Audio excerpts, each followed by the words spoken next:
Hello, happy people, and welcome to Office ADHD.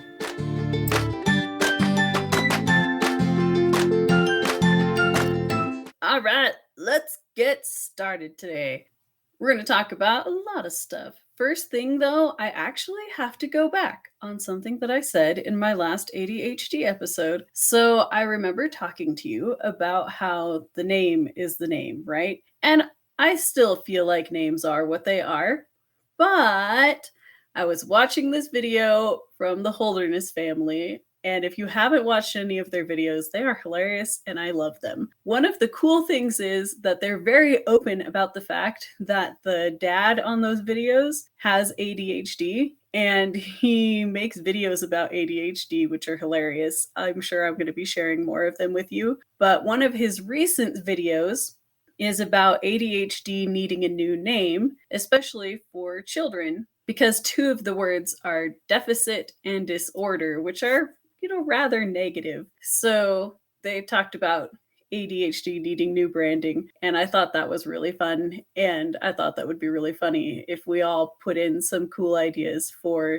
new names for ADHD, and he's going to make t-shirts. I put the link in the description, and I'll put it on the blog too, just in case you're interested. It's a short video, but it's fun. So I'm going to be completely honest with you. I had intended for this episode to be about organization tips. That was going to be the next thing I was going to cover, but I stopped and started thinking about it.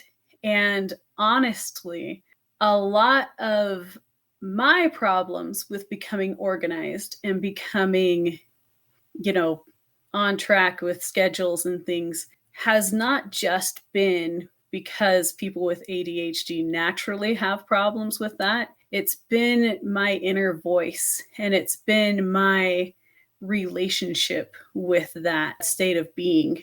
There have been different times in my life where I've felt like my worth was tied to my ability, or lack thereof, more appropriately would be stating it, my lack of an ability to be able to keep my areas clean, to keep my place organized, to be able to remember everything and get places on time and do all those things that other normal people seem to have a lot easier time doing. And my desire to feel loved and wanted just for who I am, in a way, kind of sabotaged my ability to be able to be organized, because I started pushing that part of me away, saying, subconsciously, will they still love me if I can't do this? Will they still care about me even though I am broken? And that made it so that it was difficult for me to fix that broken part of me, because I wanted to keep it to see if I would still be loved, if that makes sense. And so long story short, I know that that's something that can be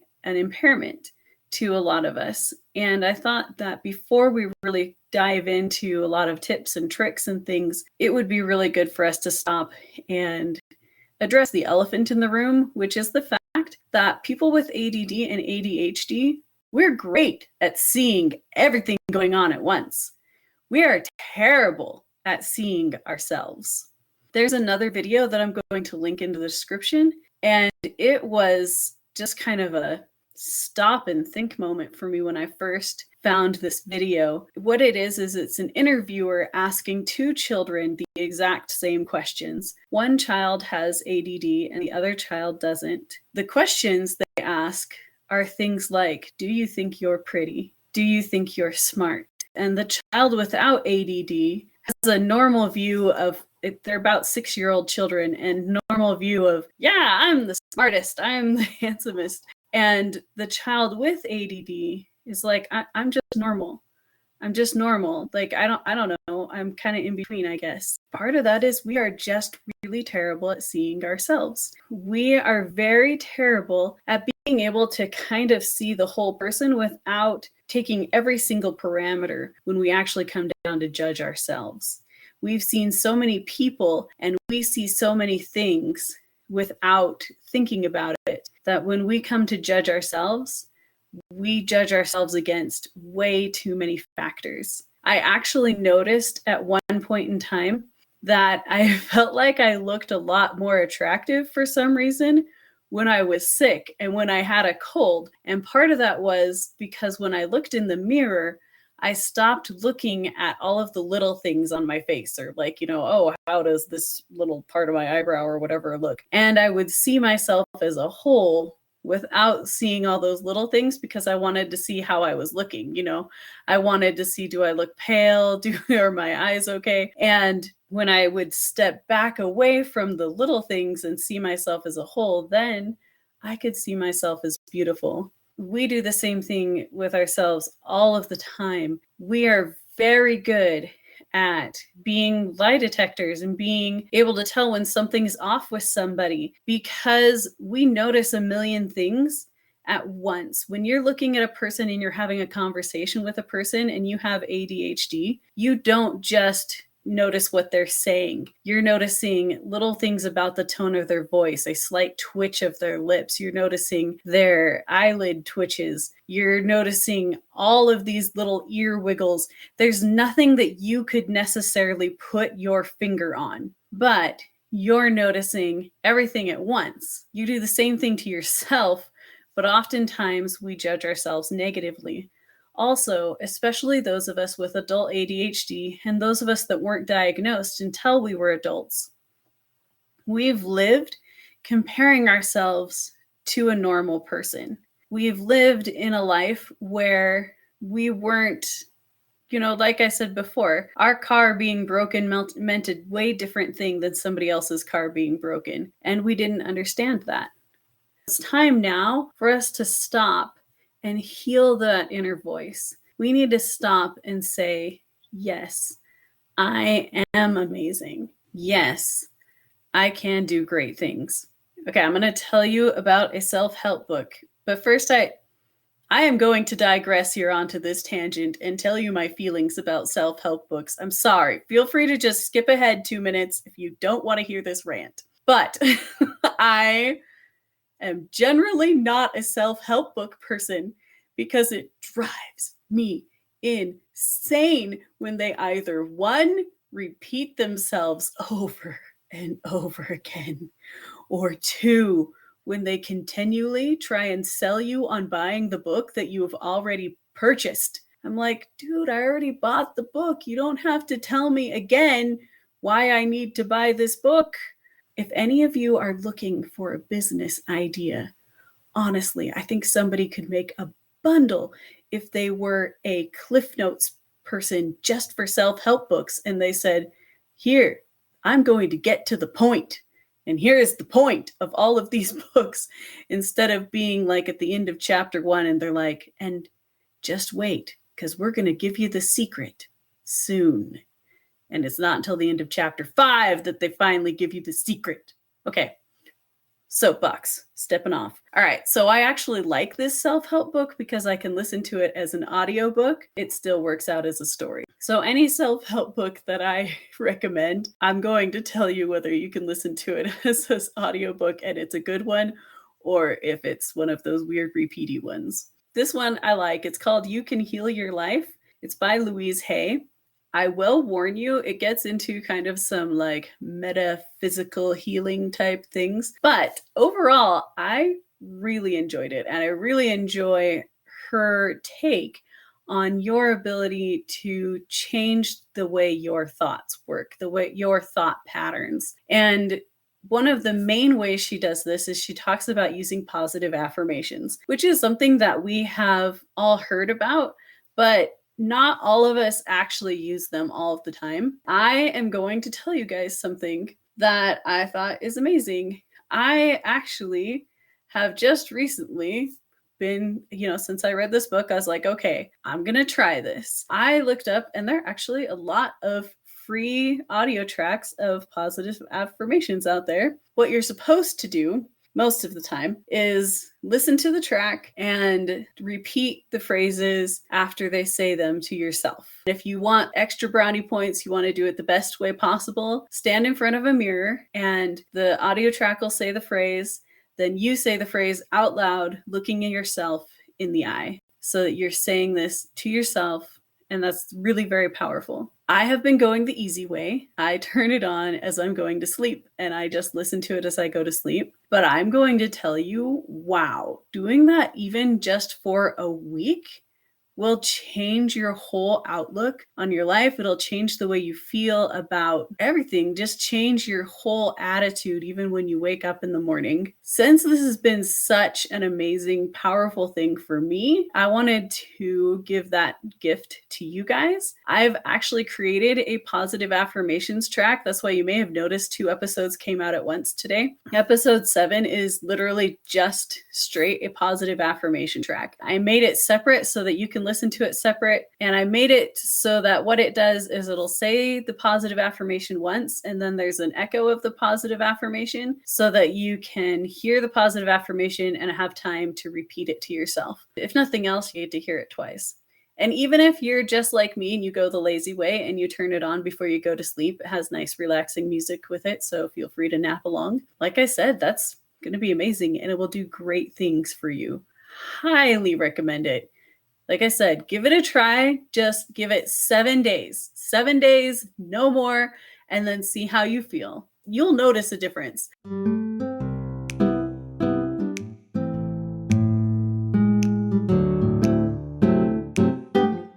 I hope you enjoyed that brief musical interlude. I recorded this at 2 different times and I didn't feel like making it match up, so you got a little bit of music instead in between the 2 halves. I want to read you guys a quote, just kind of as we're talking about correcting that dark inner voice that we sometimes beat ourselves up with. The quote is by Martin Luther, and I first read this quote actually when I read the Screw Tape Letters. It's often in the front of that book. There's a lot of editions of that book, so I don't know if it's in the front of every edition or not. I love this quote. He says, "The best way to drive out the devil, if he will not yield to text of scripture, is to jeer and flout him, for he cannot bear scorn." So basically to laugh at him. It's also, if you've ever read the book Something Wicked This Way Comes, I actually really like that book. I listen to it as an audiobook, obviously, because that's what I do. I'm an audiobook person. One of the things they do to fight the evil in the book is actually to laugh. That is one of the best ways to fight the dark inner voice, because we are often so tempted when we're beating ourselves up to then beat ourselves up for beating ourselves up. You're like, no, you're not supposed to have those thoughts. And that's actually just making it worse.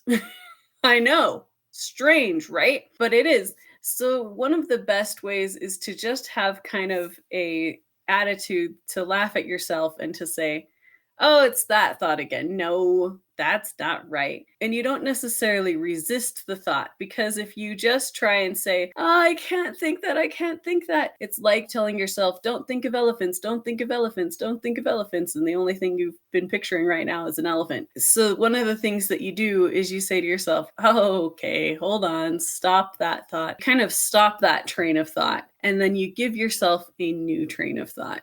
And you say, I realized that was our old pattern. Here's what our new pattern is. So you kind of acknowledge that that was the thought that we used to have. But now here's how we think of ourselves. You give yourself the time to say, I know that that used to be what we thought would make things better. Because it used to be that you thought if you told yourself, oh, I'm just never going to leave my socks in this weird place again. Why did I do that? Oh, I'm such a terrible person for being so dirty. Somehow you thought that telling yourself that was going to correct the problem, that somehow that punishment would make you remember it. But that's not the way you work anymore. Now you're going to say, oh, wait, stop. That's not how we think of that anymore.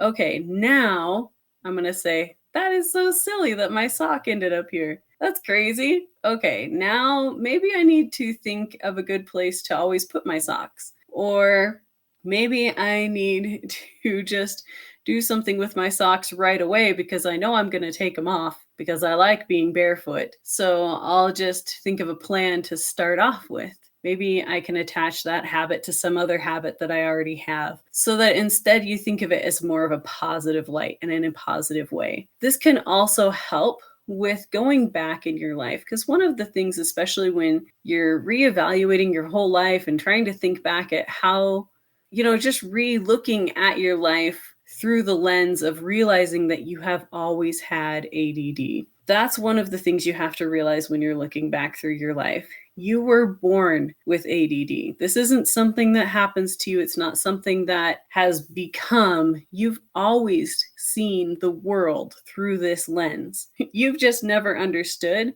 that nobody else around you necessarily sees the world through that lens. That you were supposed to see the world through a different lens somehow, but you didn't because you don't, and that's fine. So when you're looking back, it's okay to just laugh at the misunderstandings. It's okay to say, oh, wow, if only we had known. And it's okay to go back and laugh at yourself and say, how could I have not seen that? So for me, there are some people who get bullied because of the way ADD affects them. For me, I was lucky, and during school, when I was growing up, it kind of gave me a quirky charisma, and people were my friends. And I didn't see it. I honestly never saw it. I never saw myself as popular. I never saw myself as the person that a lot of people liked. Like I mean, I knew I had friends when I got older and things, but I never really saw the potential I had to spread information and to do things or to spread kindness. I just never really saw what I was and who I was growing up. Now I can laugh at that and say, well, now that I can see my potential, I can use that. You know, you can laugh at the times that can I tell you one of the things that I think is funny about ADD is that a lot of times we will tell jokes that other people don't get. So don't give up on telling jokes. Just don't. Just laugh with them when they're laughing at you because your joke made no sense.